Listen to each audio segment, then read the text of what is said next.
You know, I couldn't have done it better myself, making a homemade radiator burping funnel.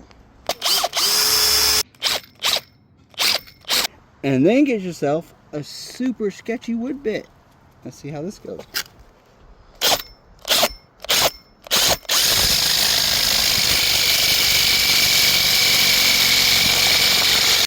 Radiator burping tool from the Shade Tree Mechanic.